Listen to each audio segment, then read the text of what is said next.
Shah Bano case के बाद पूरे देश में यही माना जा रहा था कि मुस्लिम वीमेन के लिए मेंटेनेंस राइट खत्म हो चुकी है, क्योंकि 1986 में सरकार ने जो नया कानून बनाया था, the Muslim women protection on rights on divorce act, उसने साफ कह दिया था कि एक हस्बैंड सिर्फ इद्दत पीरियड यानी कि तलाक के 3 महीने तक ही पैसा देगा। तो सवाल यह था कि 3 महीने के बाद वो औरत क्या करेगी, स्पेशली अगर वो केपेबल नहीं है कुछ भी अर्न करने के लिए। बट हुआ ये कि 2001 में सुप्रीम कोर्ट ने इस नए कानून को रद्द किए बिना ही इसके मायने बदल दिए। आज हम बात करेंगे दनियल लातीफी केस की, जो कि शाहबानो केस की असली जीत थी। शाहबानो केस को अगर आपने पहले समझ लिया है तो यह केस समझने में आपको आसानी हो जाएगी, अगर नहीं तो इस वीडियो के साथ लिंक दिया हुआ है, आप वहां से समझ सकते हैं। अब आगे बढ़ते हैं। तो कहानी में ट्विस्ट तब आया जब शाहबानो के ही एडवोकेट मिस्टर दनियल लातीफी ने इस 1986 वाले एक्ट को सुप्रीम कोर्ट में चैलेंज किया। उनका आर्ग्यूमेंट बहुत सिंपल लेकिन स्ट्रॉन्ग था। उन्होंने कहा कि यह कानून आर्टिकल 14 जो कि राइट टू इक्वलिटी की बात करता है, आर्टिकल 21 जो कि राइट टू लाइफ की बात करता है,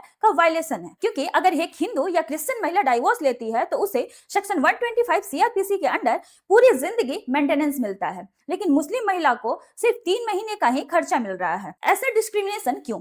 सरकार और मुस्लिम पर्सनल लॉ बोर्ड का कहना था कि इस्लाम में इद्दत के बाद हस्बैंड का कोई रिश्ता नहीं रह जाता है, इसलिए मेंटेनेंस नहीं बनता। यहाँ पर सुप्रीम कोर्ट की 5 जजेस की बेंच ने जो इंटरप्रिटेशन किया वो काबिले तारीफ है। कोर्ट ने एक्ट के वर्ड्स को इंटरप्रेट किया। एक्ट के सेक्शन 3 में लिखा था, a reasonable and fair provision and maintenance to be made and paid to her within the इद्दत पीरियड। आम लोग सोच रहे थे कि पैसा सिर्फ इद्दत पीरियड के लिए देना है, लेकिन सुप्रीम कोर्ट ने कहा रुकिए, यहाँ वर्ड यूज हुआ है विद इन, यानी कि 3 मंथ्स के भीतर पैसा देना है। कितना देना है यह नहीं लिखा हुआ है। सुप्रीम कोर्ट ने कहा कि इसका मतलब यह है कि इद्दत पीरियड खत्म होने से पहले हस्बैंड को पेमेंट कर देना है, लेकिन वो पेमेंट इतना होना चाहिए कि उस वीमेन की बाकी की पूरी जिंदगी जीने के लिए काफी हो। सिंपल शब्दों में समझें तो कोर्ट का कहना था कि हस्बैंड को इद्दत पीरियड के अंदर एक बड़ा अमाउंट देना होगा, जो एक तरह से फ्यूचर का एडवांस पेमेंट है। कोर्ट ने क्लियर किया कि मेंटेनेंस का मतलब सिर्फ 2 वक्त की रोटी नहीं है, बल्कि